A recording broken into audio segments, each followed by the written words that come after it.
This is going to be a video about my Star Wars Jedi a Survivor review. So about a month ago, like I did a Star Wars Jedi a Survivor impressions, right? So this is going to be a review. I'm going to go over pros and cons, basic pros and cons like of the games. And like, share, subscribe. Sorry for the background noise, right? So Star Wars a Jedi a Survivor, is a continuation like from the previous one, Jedi a Fallen Order from 2019, and it's hard to believe it's been a 4-year gap between the two games.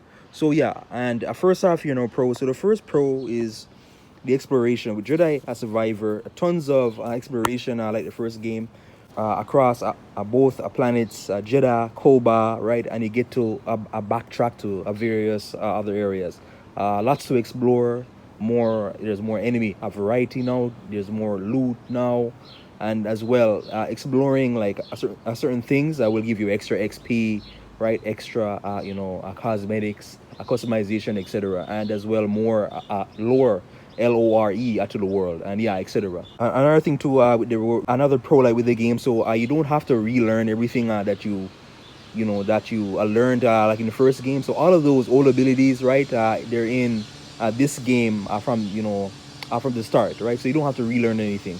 Another pro is the fighting style. So the fighting styles now, there's more fighting style varieties like in the game. There's the a dual wield saber, there's the saber a gun mix, and there's the longsword saber, and then each fighting style a variant offers, for example, like the gun saber mix offers for more projectile speed. The longsword is more for high damage, but it's very slow, and the dual wheel is just a super fast sword fighting. And as well, you get the basic a single sword, a single saber, and the a double edge saber too as well. So yeah, there's like 5 6 fighting styles, which really makes it very fun. And then you get to approach certain enemies differently, right? And you can always change them.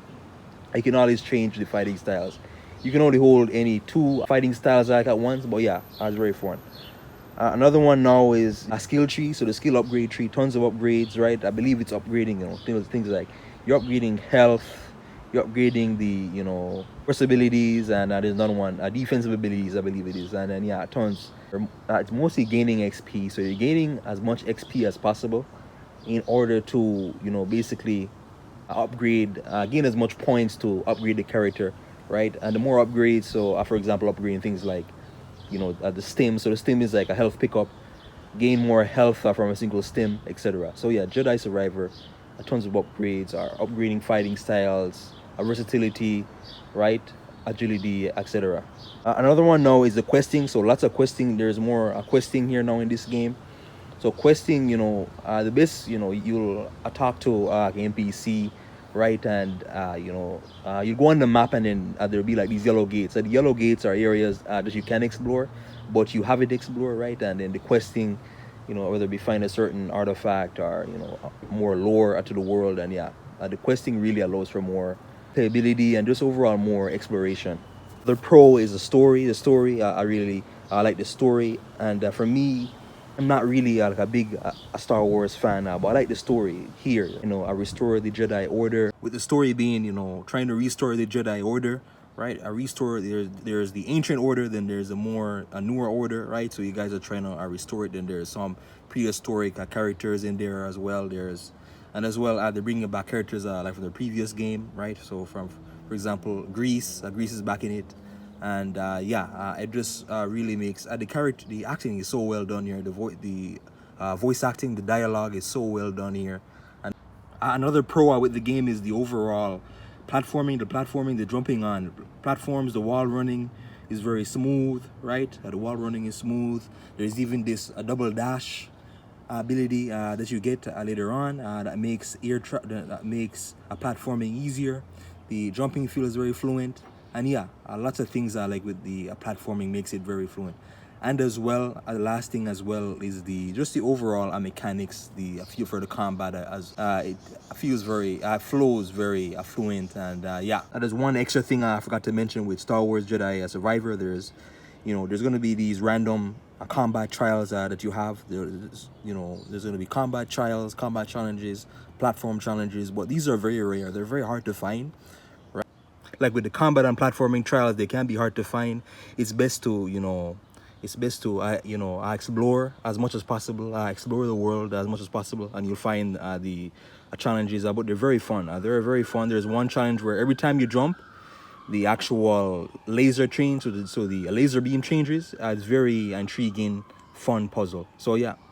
The first con with the game is is the motion blur. So the visuals and the motion blur. There is this unavoidable annoying motion blur that the game has, which I don't know what's going on with the game. Like I put it on a performance mode, a quality mode, and sometimes there's this annoying motion blur like on the screen that gets very hard to look at sometimes, whether you're jumping, you're dodging, etc. The motion blur gets very apparent. And another con is that this game is gonna have bugs and glitches in it. There's gonna be bugs and glitches.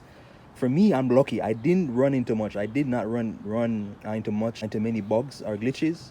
But yeah, some of the games there will have those bugs and glitches, especially if you're on PC. Another con is the map. So the map, it's not the most friendly map, right? So sometimes you're gonna be you might be trapped in a certain area, and then you're trying to figure out how to get back. Sometimes there is backtracking. Sometimes most of it is mostly forward momentum, forward pushing. But when you're moving forward, when you're trying to get out of a certain area, it can be very annoying as the map is not the most clear. Sometimes that's not the most clear, so the map can be annoying. The best way to understand the map is you have yellow gates. Yellow gates are areas that you have not been to as yet, and you have red gates which you cannot explore as yet or go to as yet because you don't have the ability unlocked for that area. Another one now is the puzzles. There's going to be annoying puzzles. Another con, there's there's this one puzzle where I believe it's I don't remember exactly, but you gotta lower a certain platform, and then you gotta throw. There's this magic baseball or whatever that you gotta throw at the chamber in order to activate the lift or whatever. And there's gonna be tons of that, but it's a lot harder than it seems. Another thing too with the game, another con with the game is the storage space are required, which is not so much a problem like with the actual game, but it's the storage or the storage space are required for the game is like 166 gigabytes of space. So that's a lot of space for a one game, right? So you're gonna have to take off lots of games if you're on the ps5. You're gonna have to take off lots of other games in order to install it or download it, and very annoying. So overall, Star Wars Jedi Survivor, if I was to score it, I'll give it like a 7 out of 10.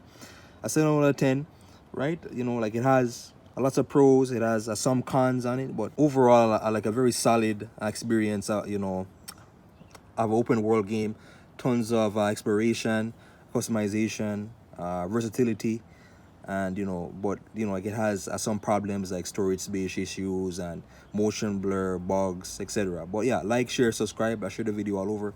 Thanks for watching.